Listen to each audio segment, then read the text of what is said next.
The Trump administration is once again setting the record straight after the latest attack on the president by the leftist media. The White House releasing the results of the president's October imaging, showing he underwent exams on his cardiovascular and abdominal health systems.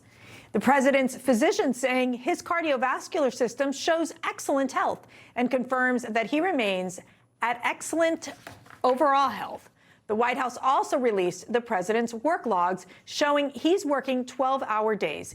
Meanwhile, the president held an hours-long cabinet meeting and spoke for over 50 minutes, uninterrupted at the beginning. If you can recall, last week, the New York Times reported the president is slowing down, and that schedule has been limited due to fatigue. President Trump responded to those reports today. I sit here, I do 4 news conferences a day. I ask questions from very intelligent lunatics, you people.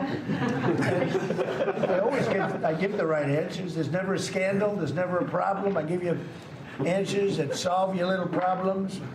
You go back and you can't find anything, but you do stories about Biden was in wonderful health. The guy didn't do a news conference for 8 months. If I go one day, I had one day where I didn't do a news conference, there's something wrong with the president. And then I read in the New York Times, is Trump sharp? Trump is sharp, but they're not sharp. That's why they're going out of business, the New York Times. I hear that they're losing so much money, it's ridiculous. I mean, Daniel, the president works more than you do. And I don't know about that. I did playbook where I would wake up at 3:30 a.m. every morning, and so I do remember. I don't know if Trump was awake then. But you know he was, because he was tweeting back then.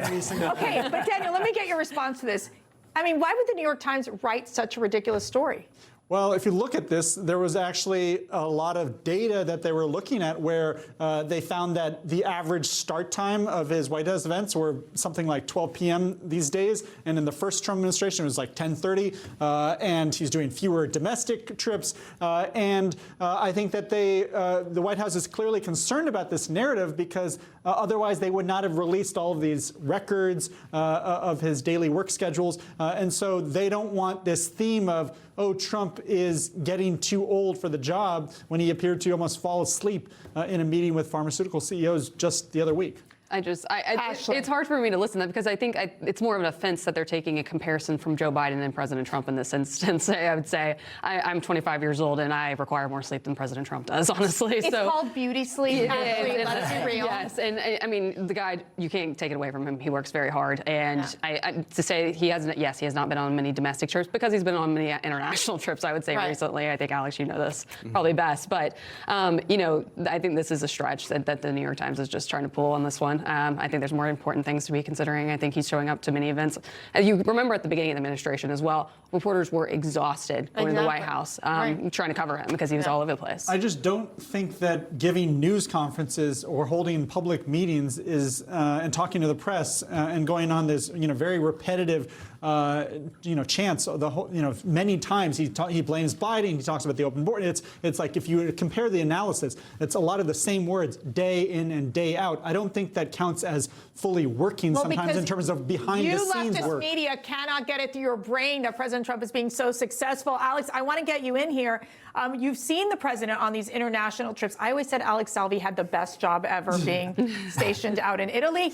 But don't say that. It's very hard work. Very in between the that pay. That's right. I mean, tell me your perspective on how you see President Trump and how he's doing. I mean, I just think the president works double than what he worked in the first admin. Well, think about some of President Biden's trips abroad. I mean, one of the first times. I can't remember them. Exactly. That's the point, is that not only was he not visible, but that it was some of the beginning times where people started to question his cognitive abilities. I remember he was at the G7 in Italy, where he started wandering away from the rest of the group and the parachuters. And of course, people rightfully called out what exactly was going on. It took all the way until the first debate for many in the media to finally recognize there was a problem. Meanwhile, we have President Trump, and he'll come out one day maybe with a different lighting on him, and people will say he looks pale, he must be getting sick. That's when the conspiracies start coming out. But valid criticisms in the Biden administration, those weren't warranted. Well, as if the New York Times piece was not enough, now the Atlantic I can't stand The Atlantic, is jumping in on the Trump criticism train. How surprising. The outlet published an article titled "The Bubble-Wrapped President."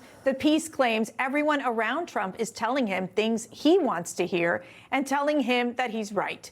It claims that lack of Republican voter contact is playing into fears that the president is too isolated from the issues facing everyday Americans. I will say, John, it is very common at times, and Daniel will know this, that when you're in the White House for a long time, they do call it kind of the White House bubble. Do you think that's starting to happen now? I don't think so. Look, President Trump, he has an uncanny knack of relating to everyday Americans. That's why he got elected in 2016. That's why he got reelected, because this is a guy who grew up on construction sites. He understands. This guy loves McDonald's. He loves things that everyday Americans do. He's totally in touch, and the stamina argument is a joke. This guy plays 36 holes, sometimes multiple times a week, doing multiple pressers.